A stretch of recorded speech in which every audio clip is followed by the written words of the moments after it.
Hey everyone, welcome to Dr. Madhu's Physio Classes. मैंने already अपने channel में flexor कार्पी radialis, पामरिस longus, flexor कार्पी अल्नारिस और pronator teres muscles के anatomy का डिस्कशन किया हुआ है। ये 4 सुपरफिशियल मसल्स है हमारे फोरआर्म के एंटीरियर कंपार्टमेंट के।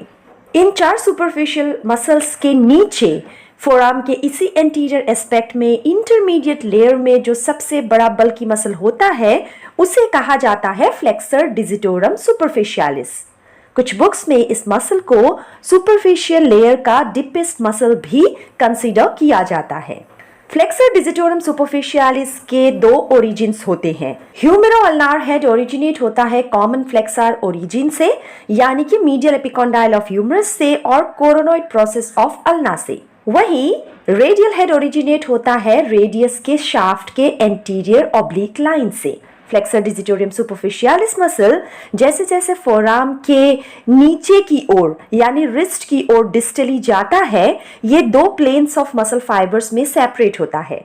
सुपरफिशियल प्लेन फिर से डिवाइड होता है मिडिल और रिंग फिंगर के टेंडन्स को सप्लाई करने के लिए, और डीप प्लेन का एक मस्कुलर स्लिप सुपरफिशियल फिंगर के रिंग फिंगर वाले टेंडन से मिल जाता है और इसके आगे फिर डिवाइड होता है into 2 for the index finger and the little finger.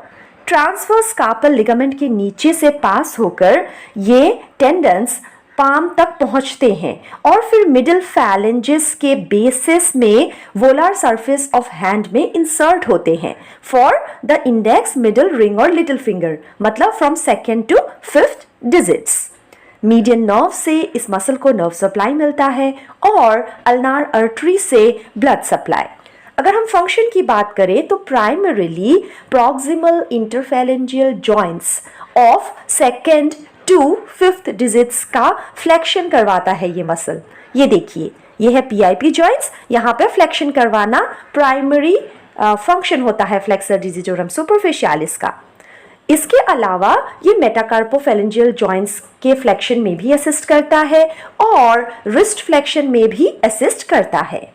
Swan neck deformity, carpal tunnel syndrome, anterior interosseous nerve syndrome जैसे पैथोलॉजीज में flexor digitorum superficialis muscle involve होता है। तो आगे इन क्लिनिकल कंडीशंस को आप अच्छे से समझ पाए, इसके लिए बहुत ज़रूरी है कि इस मसल के एनाटॉमी को आप फर्स्ट ईयर ऑफ फिजियोथेरेपी के एनाटॉमी सब्जेक्ट में ही बिल्कुल क्लियरली समझ लें। और मैं उम्मीद करती हूँ कि इस वीडियो में मैंने जिस तरीके से पिक्चर्स और वीडियोस की मदद से आपको समझाने की कोशिश की है एनाटॉमी, आपको समझ आ गई होगी। इसी तरीके से सिंपल वे में फिजियोथेरेपी के बेसिक सब्जेक्ट्स के बहुत सारे डिस्कशंस मैंने अपने चैनल में किए हुए हैं। आप उन डिस्कशंस को देखिए, आपको चीज़ें बहुत आसानी से समझ आ जाएंगी। और अगर कंटेंट अच्छा लगे चैनल को सब्सक्राइब भी कर दीजिए और हो सके तो अपने फ्रेंड्स, सीनियर्स और जूनियर्स में शेयर भी ज़रूर कीजिए। Thank you so much. See you soon.